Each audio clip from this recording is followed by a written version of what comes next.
दिली त्यामध्ये ते असं म्हटले की आमच्या पक्षातील एका गटाला वाटते की अजित पवार यांच्यासोबत जावे, एकत्र यावे.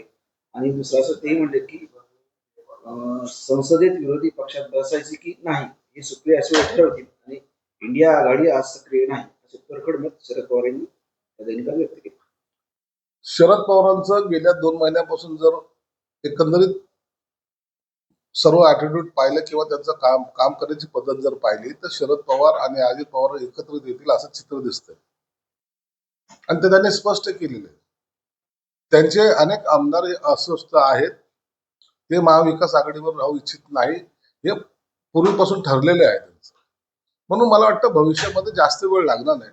आणि शरद पवार साहेबांनी सुतोवाच केल्यामुळं आता ज्यांची मूळ कमांड त्यांच्यावर आहे, जे सर्व आहेत, त्यांच्याकडून जर असं स्टेटमेंट आलं तर याचा अर्थ त्या एकत्रित येण्याला पुष्टी दिल्यासारखं होतं. म्हणून आता इंडिया आघाडी तर राहिलेलीच नाही, परंतु हे महाविकास आघाडीचे जे काही बगलबच्चे होते, ज्यांना असं वाटत होतं की आम्ही काहीतरी करतोय, त्यांना सुद्धा ही चपराकच आहे. तर ऑपरेशन सिंधूर नंतर एकनाथ शिंदे यांचे बॅनर लागले, त्याच्यामध्ये नरेंद्र मोदी यांचाही फोटो आहे. त्यानंतर संजय राऊत असं म्हणाले त्या पोस्टरवर त्यांनी आधी आमचा बाप म्हणजे बाळासाहेब ठाकरे पळवले, आता भाजपचा बाप म्हणजे मोदी पळवतो. संजय राऊतचा बाप नेमका कोणता आहे हेच कळायला मार्ग नाही. त्यांनी शिवसेना प्रमुखांना म्हणजे त्यांच्या विचारांना विकण्याचा प्रयत्न केला. काँग्रेस बरोबर कधी जाणार नाही असे शिवसेना प्रमुख म्हणायचे, ते काँग्रेस बरोबर गेले. म्हणजे बाप बदलायचा जो काही प्रयत्न केला त्यांनी पहिल्यांदा, तो शरद पवारला बाप मानायला लागले. शरद पवारने कंबरडात लाथ घातली. राहुल गांधीला बाप मानण्यासाठी फार काश्मीर पर्यंत गेले. म्हणून बाप बदलायची सवय यांना आहे. देशाचा पंतप्रधान जेव्हा एखादी मुवमेंट करतो आणि ज्या आक्रमक पद्धतीनं पाकिस्तानावर हल्ला करतो, त्याच्या अतिरेकाला गाडतो, त्या टायमाला त्याची प्रशंसा प्रत्येक भारतीयाने केली पाहिजे.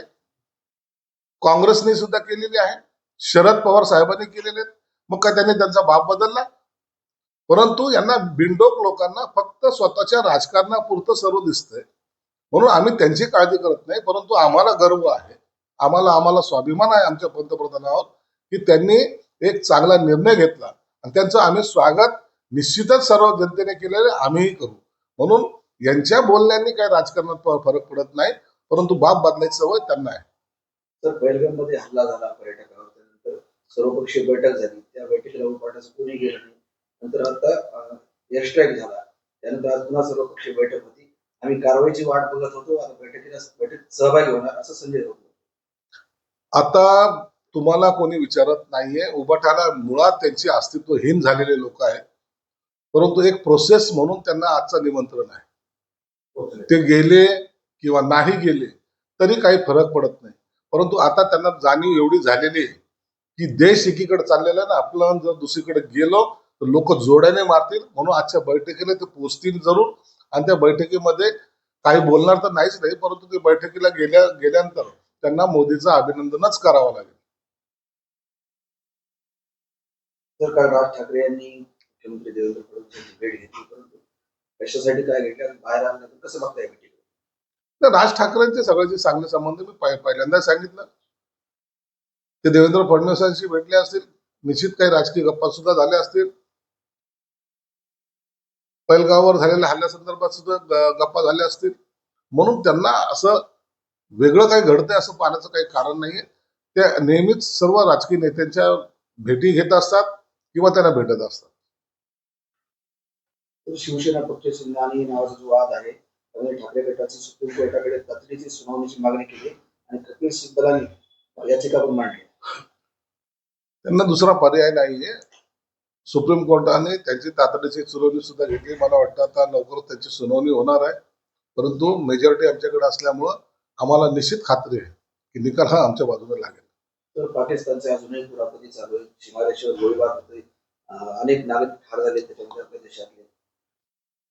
या सर्व गोष्टीवर देशाच्या पंतप्रधानांचं लक्ष असल्यामुळं त्याच्यावर भाष्य करणं योग्य नाहीये. हे सर्वजण प्रत्येक घटनेचं बारकाईने पाहतायत. त्याच्यावर काय ऍक्शन घ्यायची किंवा काय त्याच्यावर निर्णय घ्यायचा हा सर्वस्वी त्यांचा अधिकार आहे. म्हणून त्याच्यावर भाष्य करणं योग्य नाही. परंतु पाकिस्तानच्या जर अशाच कारवाया सुरू राहिल्या तर भारत त्यांना मुंह तोड जबाब देईल. काल त्यांनी परवा दिलेला आहे आणि ह्या कारवाईमुळे आणखीन जर कारवाई करायची जर वेळ आली तर भारत निश्चित मागे पुढे पाहणार नाही. महापालिकेच्या निवडणुकांच्या मागे मोकळं झाल्यानंतर आता पक्षांतर सुरू झालेले आहे. शिंदे गटाने फार मोठा झटका जितेंद्र आव्हाडांना दिला. मिलिंद पाटील होते, तर मिलिंद पाटील तर फार मोठा हिस्सा होता जितेंद्र आव्हाडांना निवडून आला. मिलिंद पाटीलच नाही, असे अनेक कार्यकर्ते आहेत की जे शिवसेनेत प्रवेश करू इच्छितात. पक्षाकडे इतकी लाईन लागलेली. आजच आम्ही आता अमरावतीला पक्षप्रवेशाचा सोहळा घेतोय. 11 तारखेला परभणीला घेतोय. अनेक ठिकाणाहून रोज शिंदे साहेबांना शेकडो फोन असतात. प्रत्येक वेळेला त्यांना वेळ कमी असल्यामुळं काही प्रवेश आमचे रखडलेले आहेत. परंतु आता मला वाटतं या महिन्यामध्ये सर्वांचे प्रवेश होतील. तर पाकिस्तानच्या प्रश्न विचारतो. पाकिस्तान हा खोटारडेपणा करतो. आपण हल्ला करू नये मात्र स्थानिक बॉर्डरला नागरिकांना टार्गेट करतात. ठरलेला पाकिस्तान घाबरलेला आहे. पाकिस्तानामध्ये मुळामध्ये काही ताकद राहिलेली नाही. अंतर्गत तो इतका पोखरला गेलेला आहे की त्याच्याकडे खाण्याचे वांदे आहेत. लढण्याचं सामर्थ्य त्यांच्यामध्ये नाही. अतिरेक्यांच्या जीवावर त्यांचं राजकारण चालू होतं. देशाचं रक्षण कुणी करायचं तर अतिरेक्याने करायचे अशी एकंदरीत त्यांची भूमिका होती. आणि अतिरेक्यानं ज्यांनी जन्म घातलाय त्या अतिरेक्या कारवायामुळे आज पाकिस्तान संपलेला आहे. जगाचं सर्व जग त्यांच्याकडे अतिरेक्याचा अड्डा म्हणून पाहत आहे, देश म्हणून पाहतच नाही. म्हणून आता पाकिस्तानची अवस्था जी आहे, कालच्या एअर स्ट्राईकच्या नंतर आता पाकिस्तानला आपली अवकात कळालेली आहे. आणि म्हणून आता याचा निश्चित तेथील जनतेमध्ये उठाव होणार आहे आणि पाकिस्तानचं अंतर्गत युद्धच पाकिस्तानला संपवणार आहे.